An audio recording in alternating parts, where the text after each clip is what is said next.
mbote na bino.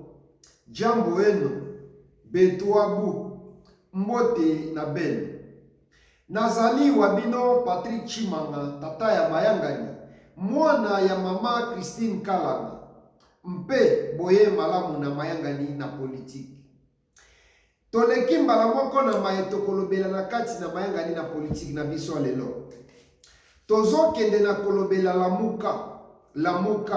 lamuka epeli moto mpamba te esengeli na biso tomituna entre mwana mboka Martin Fayulu Madidi na mwana mboka Adolphe Muzito, nini ezoleka, nini ezokabola bango, ntompona nini moto epeli entre bango mibale. Mpo tozomona bango bakomi na bolingo ya nalingio kasi nalingio lisusu te. Eske ba divorce? Eske divorce ezali consommé? Yango nde tozokende na komanyolela bino na Mayangani na politique na biso ya lelo. Nto eloko ya yambo esali ke mwana mboka Martin Fayulu na Adolphe Muzito bayokana te ezali bloc patriotique.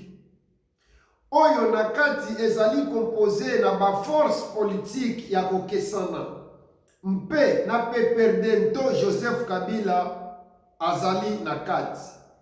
Mpe esengeli na biso toyebisa na bosolo.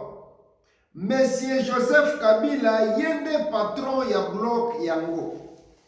Nto yende moto azopesa mosolo mingi mpona ba activité ya bloc patriotique. Mpamba te Joseph Kabila yende elongi ya bloc yango. Sikoyo bloc oyo bazali na posa mwana mboka Martin Fayulu Madidi aya na kati oye aza deja na kati, mpe na mwana mboka Adolphe Muzito oyo aboyi kokota na kati. Mpona Martin Fayulu ye azali na likabote mpona kokota na bloc patriotique ntoko sangana na Joseph Kabila na cadre ya bloc patriotique. Mpamba te pona Martin Fayulu ye akoki kosangana na moto nyonso oyo azali kotelemela regime oyo ya Tshisekedi. Pona ye esengeli bakongomani basalela article 64 ya constitution na biso. Sikoyo pona mwana mboka Adolphe Muzito ye alobi boy, ngai nandimi kosala sitting kasi tokoki te kosangana liboke na Joseph Kabila. Mpamba te pona mwana mboka Adolphe Muzito problème oyo bazali nango lelo oyo kombo nango ezali Joseph Kabila.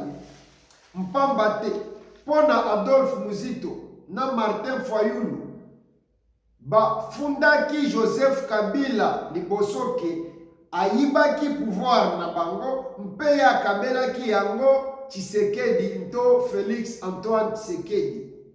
Donc selon position na bango ya liboso, Kabila moto ayibaki pouvoir na bango mpe apesaki yango epai ya Félix Tshisekedi.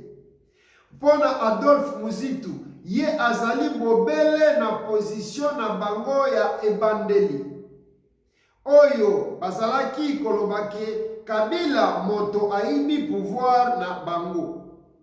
Alors pona Adolphe Muzito pas question ya kosangana na Kabila liboke nto na bloc patriotique. Boka nanu muke maye lamuka ezalaki koloba. Nto boka nanu muke maye mwana mboka Martin Fayulu auti koloba na mwana mboka Adolphe Muzito. Les journalistes, vous qui êtes ici, s'il vous plaît, arrêtez les potins, les masolo. Oh, c'est là qui boy. Oh, le boy. Masolo kanate. Masolo wana izana tinate. Moto eli koyo kanate. moto yo alingi koyokana te etaliye na bolole na ye. Ok? Je pèse mes mots. Moto alingi koyokana te awa biso tozala makambo ya mboka Congo. Bano bakoya lobi totikela bango mboka mobimba. Donc, bon comprendre binomoko Martin Fayulu kolobake ndenge nini bato oyo bakutana ndenge nini bato oyo batanga bakoki kozala ensemble na Kabila bolimbisanga atako elema yango bomoni yango te kasi tokochela bino yango na suka. Kasi mwana mboka Martin Fayulu ye azalaki kolobaki moto nyonso tu asangani na Kabila azali mabe mpe azalaki kotuna bato ndenge nini bino bolobike bozali nto botanga nto bokenda na baekole kasi ndenge nini bokoki kosangana na Kabila mpe azalaki kobenga moto nyonso tu asanganaki na Kabila ndoki. Donc, mwana mboka Martin Fayulu abengaki bato nyonso oyo basanganaki na Kabila basortier na ebi boyebi yango. Sikoyo lelo ye moko azosangana na Kabila. Ye pe akomi sorcier. Ezali bobele motuna tutuni. Nto akolobaki asangani na blog na cadre ya blog patriotique. Kasi ezali kaka le même Kabila non? Donc, batata bamama bandeko wa bolingo tosalaka nkeba ntango tozobimisa maloba na biso. Keba maloba ozobimisa lelo nto ozoloba lelo ekoki kokanga yo lobi. Sikoyo pona nouvelle ela ya mwana mboka Adolphe Muzito bango baboyi kosangana na Kabila. Baboyi kose contredire na position na bango o bazwaka ya liboso o balobaki ke Kabila moto ayibi pouvoir na bango. Alors pona bato ya nouvelle élan na Adolphe Muzito kosangana na Kabila ezali ko contredire komba na bango mpe bango balobi ete mwana mboka Martin Fayulu afingi bango bolole basiliki makasi. Mwana mboka Adolphe Muzito asiliki makasi mpamba te botala nanu élément oyo. Les journalistes, vous qui êtes ici, s'il vous plaît, arrêtez les potins de Masolo. Oh, asalaki boy, oh alobi boy, baso yokana te. Masolo wana eza na tina te. Moto elingi koyokana te. Moto yo alingi koyokana te etaliye na bolole na ye. Ok? Je pèse mes mots. Moto alingi koyokana te. Awa biso tozala makambo ya mboka Congo. Bano bakoya lobi totikela bango mboka mobimba. Na banzi bo comprendre. Balobi mwana mboka Martin Fayulu alobeli bango to abengi bango ba bolole.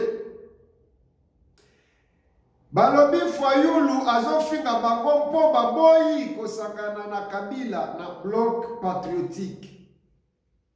Sikoyo ndenge nini okoki kokumbela demokrasi nto demokrasia soki ozali na tolerance ya diversité ya baide na bashwa ya baninga te.